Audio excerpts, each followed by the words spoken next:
kali ini saya tidak minta Anda bersalawat seperti biasa. Saya yakin Bapak Ibu suka bersalawat, tapi kali ini saya ingin Anda bersalawat kepada Rasul dengan penuh rasa cinta. Jemaah sekalian, tidak ada antara kita yang bisa dan mampu membalas kebaikan Nabi Muhammad untuk kita semua. Salawat kepada Nabi Muhammad, satu kali salawat kita dapat 10 kali rahmat. Ini baru satu kali, dapat 10 kali rahmat. Nabi Muhammad menjadi Nabi kebanggaan kita, rahmatan lil alamin, termulia akhlaknya. Yang paling mulia akhlaknya terhadap istrinya, itulah Nabi Muhammad SAW. Setiap malam saya suka minta maaf sama istri saya. Saya sampaikan, mohon maaf, saya belum mampu menjadi semulia akhlak Nabi Muhammad SAW.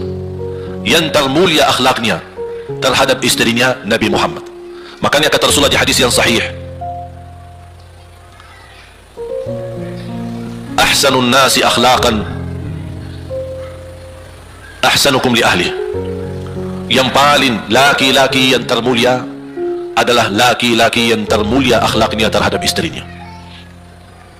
Dan Rasul juga bersabda, dan akulah yang termulia terhadap istri-istriku. Nabi Muhammad itu bukan hanya dengan salawat kita dapat 10 kali rahmat, tapi kita dengan bersalawat kepada beliau dijamin kita dapat syafaat beliau di hari kiamat. Bahasa syafaat yang kita semua sudah tahu, semua berkeinginan mendapatkan syafaat, dan semua berdoa mengharapkan syafaat Nabi Muhammad SAW. Bisa nggak terbayang? Berdiri berapa lama? 50.000 tahun. Dan semuanya keadaan laki dan perempuan sebagaimana baru dilahirkan. Bisa nggak Bapak Ibu terbayang? Ketika Rasul menceritakan kepada Siti Aisyah pun kaget. Ya Rasulullah, laki dan perempuan sama-sama? Kefikiran Siti Aisyah kemana? Malu dilihat oleh orang. Apa kata Rasulullah SAW?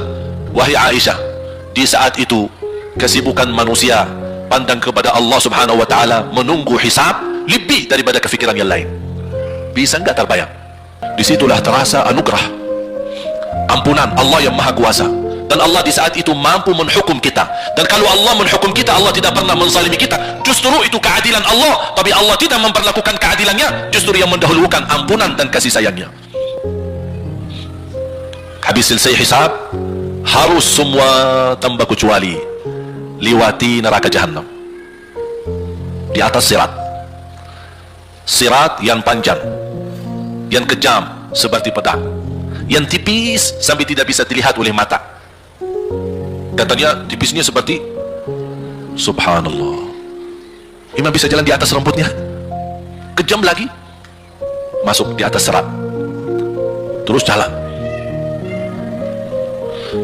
Di saat itu ada doa yang menyelamatkan kita sampai menuju surga. Nabi Muhammad sallallahu alaihi wasallam, dia sudah duluan. Kalau Sayyidina Abu Bakar, perjalanan di atas sirat disebutkan 100 tahun. Tapi Sayyidina Abu Bakar satu langkah di atas sirat, langkah kedua di depan pintu surga. Dahsyat. Ini Sayyidina Abu Bakar seperti itu. Bagaimana Rasul? Rasul sudah menunggu di depan. Mulai manusia satu persatu jalan di atas sirat. Dan Rasul di saat itu sibuk berdoa, Allahumma sallim sallim, ya Allah selamatkan umatku, ummati ummati, ummati ummati, sampai mereka terselesai. Sampai di situ saja. Sebelum masuk surga ada berita gembira untuk umatnya Nabi Muhammad SAW. Tidak boleh ada yang masuk surga harus berjumpa dengan beliau dulu, tatap muka, dan disediain minum yang disebut air Al-Kautsar. Dan di situ banyak gelas, tinggal kita ambil gelas dan minum. Begitu kita mau ambil gelas dan minum, datang Rasul, jangan, kamu minum langsung dari tanganku sendiri. Barang siapa yang minum dari tanganku tidak akan haus selama-lamanya. Allahu Akbar. Di situ terasa kemuliaan. Begitu kebahagiaan kita bertemu dengan Nabi Muhammad dan bisa langsung minum dari tangan Nabi Muhammad sallallahu alaihi wasallam. Bukan hanya begitu saja, bahkan Nabi Muhammad memegang tangan kita, mengajak kita masuk 8 pintu surga. Ada 8 pintu. Rasul bersabda, satu pintu luasnya seperti antara langit dan bumi. Satu pintu antara langit dan bumi luasnya. Dan kata Rasulullah, di saat itu akan manusia gesa-gesaan untuk masuk surga. Itu tanda apa? Banyak yang akan masuk. Mudah-mudahan kita terhitung dari yang banyak.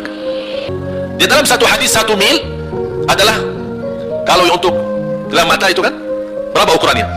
Berapa senti? Sangat kecil, betul? Kalau dalam bahasa Arab itu namanya mil. Berarti ukuran nanti di hari kiamat kita berdiri 50.000 tahun dan mataharinya dekat seperti ini.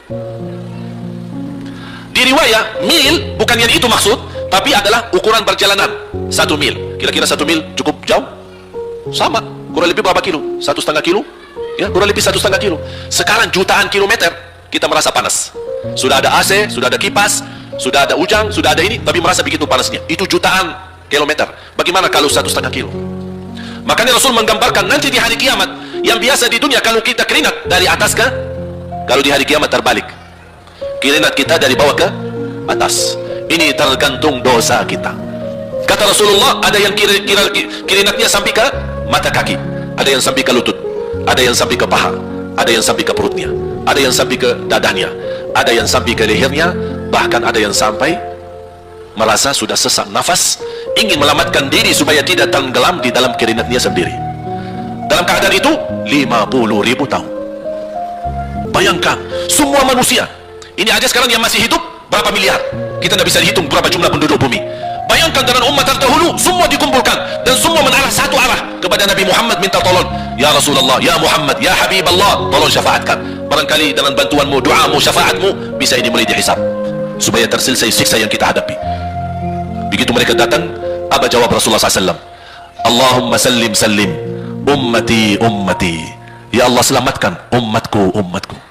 Fikirannya umatnya, bukan istrinya, bukan anaknya, bukan orang tuanya, bukan siapa, umatnya dia fikirkan. Kemudian dia sujud di hadapan Allah Subhanahu wa taala. Kata Rasulullah, di saat itu aku bersujud, Allah gerakkan lidahku untuk memuji Allah dengan kata-kata pujian yang tidak pernah makhluk pun sebelumnya sebutkan pujian itu. Artinya pujian yang Allah anugerahkan untuk Nabi Muhammad sebelumnya tidak ada satu makhluk pun yang bisa mengucapkan, hanya Nabi Muhammad, dan hanya di saat dia sujud di hadapan Allah di hari kiamat. Allah biarkan beberapa lama, habis itu Allah berkata, ya Muhammad, irfa' ra'sak wasal tu'ta washfa' tushaffa'. Ya Muhammad, angkatlah kepalamu dan silahkan minta apapun, aku berikan. Silahkan beri syafaat kepada siapapun, aku terima syafaatmu. Langsung dia berkata, ya Allah, kasihan manusia, mohon segera dihisab. Baru mulai dihisab, turun kitab-kitab.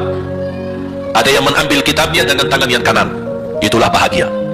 Ada yang mengambil kitabnya dengan tangan kiri, dia berusaha sembunyikan tangan kirinya karena dia malu kalau kitabnya diterima dengan tangan kiri. Dia sembunyikan tangannya yang kiri ke belakang, larinya buku amalannya ke belakang dan langsung nempel di tangannya.